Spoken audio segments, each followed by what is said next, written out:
In today's video, I'm going to teach you how to request a refund from your Hostinger account. Let's dive right into it to make sure you know exactly what to do, step by step. First, the very beginning of this process involves logging into your Hostinger account.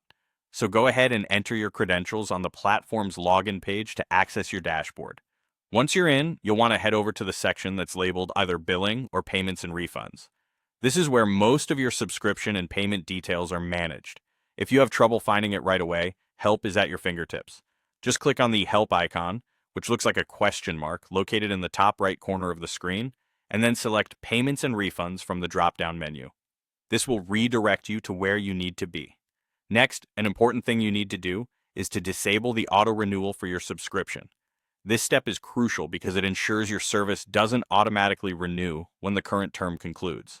After all, you don't want to be charged for another period if you're planning to cancel. Now, it's time to formally request that refund.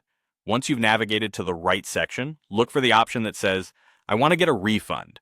Clicking on this will present another option, Request Refund. You'll need to select this to proceed with your request. Take a moment to verify that your purchase falls within the refund window. Remember, for shared hosting, you're looking at a 30-day refund period, while cloud hosting offers a 14-day window.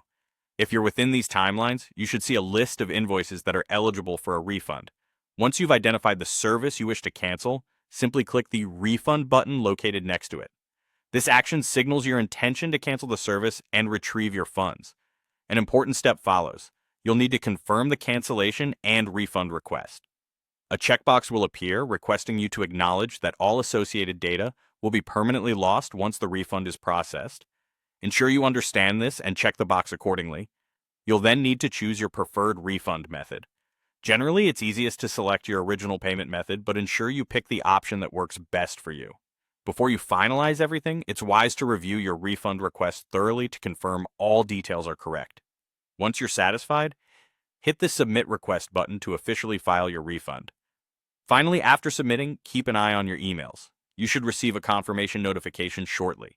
This email typically details the next steps and indicates that your refund status is refund pending in your payment history.